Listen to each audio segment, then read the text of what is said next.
Hello everyone. तो कैसे हैं आप लोग। आज की वीडियो में हम जानेंगे केवीएस सैलरी के बारे में कि जो केवीएस के एम्प्लॉय हैं पीआरटी, टीजीटी या पीजीटी, तो जब ज्वाइन करेंगे तो उनकी सैलरी क्या होती है, आज उसके बारे में हम जानेंगे। तो सबसे पहले में हम पीआरटी की सैलरी को हम देखते हैं कि जब आप ज्वाइन करते हो केवीएस, तो सबसे पहले पीआरटी का जो बेसिक पे होता है वो 35,400 होता है, 35,400।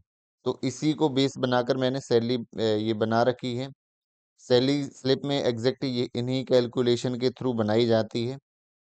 तो सबसे पहले आपकी सैलरी में ऐड क्या क्या होता है, ये बेसिक पे होता है जो आपको सैलरी में मिलता है। उसके बाद ये महंगाई भत्ता जो कि हर 6 महीने में इंक्रीज होता है। अभी जो जनवरी या मार्च से जो हमें आगे 56% जो आपका डीए है, जो आपका बेसिक पे है, उसका 56% मिलता है। उसके बाद ट्रैवलिंग अलाउंस 1800। उसके बाद इसका भी हमें महंगाई भत्ता मिलता है ट्रैवलिंग अलाउंस का।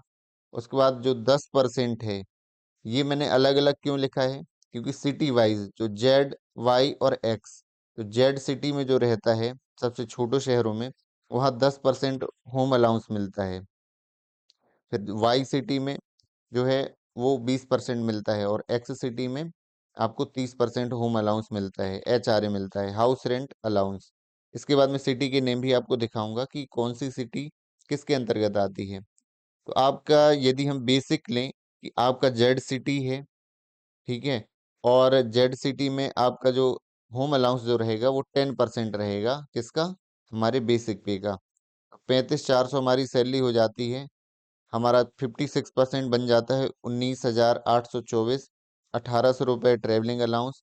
और ये सब मिल करके जो है आपका जो है, इसके बाद एनपीएस जो है आपका कटता है। ये कटौती का सेक्शन है, ये आपका इनकम का है, प्लस आपकी सैलरी से कुछ कटौती की जाती है जो आपको न्यू पेंशन स्कीम, हालांकि अब ओपीएस इसको नाम दिया गया है, लेकिन फिर भी आपका एनपीएस के तहत आपका पैसा जो है काटा जाता है।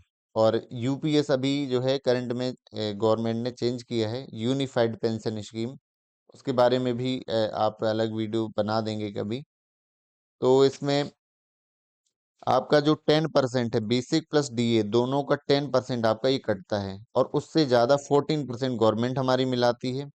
और 60 रुपीज़ आपको ये एक संगठन होता है एम्प्लॉय वेलफेयर स्कीम, इसमें देने होते हैं। ये आपकी चॉइस होती है, आप देना चाहें या ना देना चाहें। तो कुल मिला के बेसिक यदि हम माने, तो हमारी जो ये ग्रॉस सैलरी बनती है वो बनती है 76,383 रुपीज, 76,000 रुपये जो हमारी बनती है। कहाँ पर, जेड सिटी में, जहाँ पर 30% हमारा क्या रहता है, एचआरए रहता है। तो 30% बेसिक का, तो हमारी ग्रॉस सैलरी कितनी है, यानी अधिकतम किसी प्राइमरी टीचर की सैलरी जो ज्वाइन करता है उसकी ग्रॉस सैलरी हो सकती है 76,000 रुपये।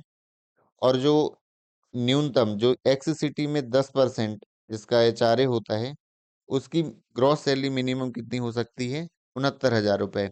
अब इसमें नेट सैलरी क्या है, इसमें से ये जो है आपको एनपीएस आपका कटौती होती है, और जो गवर्नमेंट उसमें मिलाती है, और 60 रुपीज ये आपकी सैलरी में भी, सैलरी स्लिप में भी आपको ये मेंशन रहता है, ये कट के आपको मिलता है 55,989। इसका मतलब है मिनिमम सैलरी यदि कोई ज्वाइन करता है तो आपको लगभग 56,000 रुपये मिलती है, और मैक्सिमम 63,000 रुपये।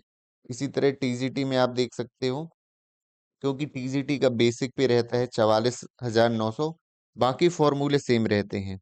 आप जो है एक्स सिटी में है तो 10% मिलेगा, तो 44,900 का 4490 बनता है एचआरए।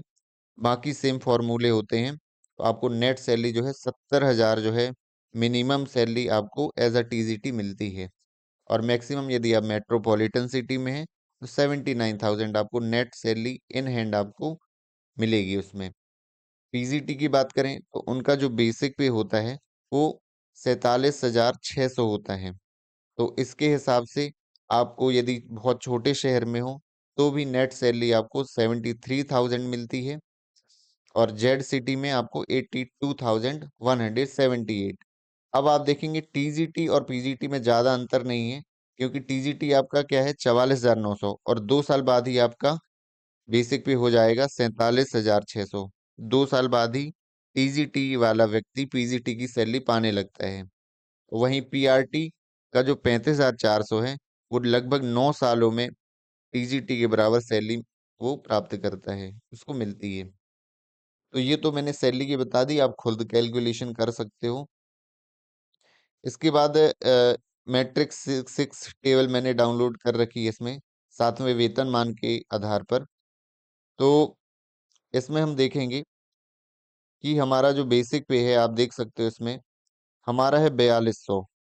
ग्रेड पे हमारा पीआरटी का 4200 रहता है, टीजीटी का 4600 रहता है और पीजीटी का 4800 रहता है। और इसके आधार पर पहला बेसिक पे बनता है 35,400। इसका मतलब है अगले साल जो हमारा जुलाई में जो इंक्रीमेंट लगता है वो हो जाएगा 36,500। ये हमारा बढ़ता रहेगा। आप देखेंगे कि ये जब 44,900 जो है 9 साल में टीजीटी के बराबर हमें सैलरी मिलने लगती है। और जो टीजीटी है 44,900, वो कितना आ जाएगा 2 साल बाद 47,600। तो अगली बेसिक पे जो पीजीटी की पहली बेसिक पे है वो मिलने लगती है। तो यही आपका जो, यदि आप पीआरटी में होंगे तो यही आपका इंक्रीमेंट में ये आपकी टेबल चलती जाएगी हर साल। और टीजीटी में है तो ये आपका सेकंड नंबर की जो कॉलम्स हैं ये आपको इंक्रीमेंट होते रहेंगे। और पीजीटी में ये, इसके बाद जो है वाइस प्रिंसिपल और प्रिंसिपल ये जो है बढ़ते रहते हैं। जैसे जैसे लेवल बढ़ता जाएगा, हमारा लेवल इसमें 6 है, 7 है, 8 है। जिस तरह का लेवल यदि बढ़ता जाएगा आपकी जॉब में, वो आपको आपको जो है सैलरी बढ़ती जाएगी और आपका ग्रेड पे भी बढ़ता जाएगा। लगभग 12 साल में जो आपका सिलेक्शन स्केल लगता है, उससे आपका एक लेवल अप हो जाते हैं हम। यदि मान लीजिए 56,900 है हमारा, 12 साल बाद जो है, 12 साल बाद इसमें सैलरी है 62,200। तो आपको इसके नियरेस्ट एक इंक्रीमेंट भी मिलता है उसमें और उसके बाद सैलरी मिलना शुरू हो जाती है। तो ये मैंने कुछ बताया है आपको सैलरी के बारे में, और ये मैंने इसलिए डाला है क्योंकि लगभग 2025 में जो है आने की पूरी पूरी संभावना है केवीएस वैकेंसीज की। इसलिए मैंने बहुत दिनों बाद वीडियो डाला है। तो पहली वीडियो सैलरी से स्टार्ट की है, आगे हम जो है और भी वीडियोस डालेंगे। और साथ ही साथ में आप जो है लगातार वैकेंसी देखने को मिल रही हैं, चाहे वो केवीएस में आगे संभावना है, और मध्य प्रदेश में वर्ग 2 और 3, साथ में राजस्थान में, हरियाणा में सारे टीचर्स की वैकेंसी जो है आई हुई है, इनके एग्ज़ाम होने हैं। तो ये मौका जो है 2025 का बहुत अच्छा मौका है, गोल्डन चांस है कि हम इसमें एक टीचर बन सकते हैं और आगे अपनी अच्छी ज़िंदगी जी सकते हैं। So thank you so much for watching this video. मिलते हैं अगली वीडियो में।